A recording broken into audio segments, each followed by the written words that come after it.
ఈరోజు ఒక మంచి సందర్భం. ఈరోజు కూటమి ప్రభుత్వం యువతకి ఒక హామీ ఇవ్వడం జరిగింది. అంటే భవిష్యత్ అంతా యువత పైన ఆధారపడుతుంది. అలాంటి యువత ఎప్పటికప్పుడు ఒక శక్తివంతమైన ఆలోచనలు చేయడమే కాకుండా దాన్ని ఆచరణ చేసే పరిస్థితి రావాల్సిన అవసరం ఉంది. అందుకే ఈ ప్రభుత్వం యువతకు ఎక్కువ ప్రాధాన్యత ఇస్తున్నాం, వాళ్ళ ఉద్యోగాలకు ఎక్కువ ప్రాధాన్యత ఇస్తున్నాం.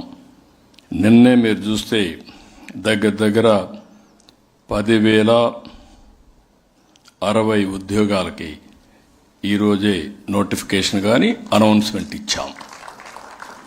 రాబోయే రోజుల్లో ప్రతి సంవత్సరం ప్రభుత్వం ఎన్ని ఉద్యోగాలు ఇస్తామో అన్ని ఉద్యోగాలకి జాబ్ క్యాలెండర్ తెలుగు ఉగాది రోజున ఇస్తామని మరొక్కసారి మీ అందరికీ హామీ ఇస్తున్నా. ఒక పవిత్రమైన రోజు కాబట్టి. ఇంకొక పక్క ఇప్పటికే మీరు చూస్తే కొన్ని ఉద్యోగాలు ఇచ్చాం. 15,941 మంది టీచర్లకి మెగా డిఎస్సీలు ఇచ్చాను. నేను ఆ రోజు ఒక మాట చెప్పాను, మెగా డిఎస్సీ మొదటి సంతకం చేస్తా, ఒక సంవత్సరంలో ఉద్యోగాలు ఇస్తామని చెప్పి మాట నిలబెట్టుకున్న ప్రభుత్వం ఎన్డీఏ ప్రభుత్వం అని చెప్పి కూడా నేను మీకు తెలియజేస్తున్నా. అదే మరి కానిస్టేబుల్స్ 5,757 ఇచ్చాం. మొత్తం ఇప్పటికీ 30,607 మందికి ఉద్యోగాలు ఇచ్చాం. ఇంకొక పక్కన ప్రైవేట్ రంగం. మేము ఎన్నికల్లో ఒకటి చెప్పాం, యువతకి 20 లక్షల ఉద్యోగాలు కల్పించే బాధ్యత ఈ ప్రభుత్వాన్ని చెప్పి ఒక పక్క ప్రభుత్వ ఉద్యోగాలు, ఒక పక్క ప్రైవేటు ఉద్యోగాలు కూడా ఇస్తున్నాం.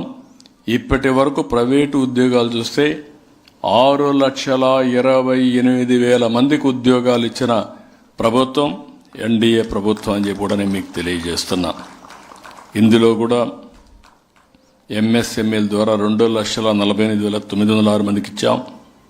స్కిల్ డెవలప్మెంట్ ద్వారా 1,46,627 మందికి ఇచ్చాం.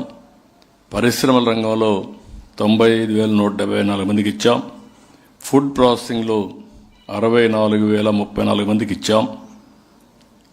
ఐటీ అండ్ ఎలక్ట్రానిక్స్లో 13,066 మందికి ఇచ్చాం. పర్యాటక రంగంలో కూడా 5,028 మందికి ఇచ్చాం.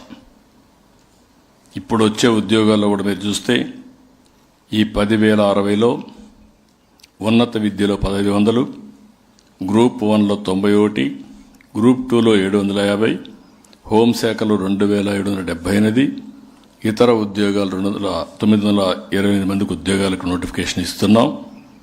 అదే మాదిరిగా పాఠశాల ఇంటర్ విద్యలో 3,004, ఇంజనీరింగ్ 503, ఇతర ఉద్యోగాలు ఒక 506 మందికి ఉద్యోగాలు ఇస్తారు.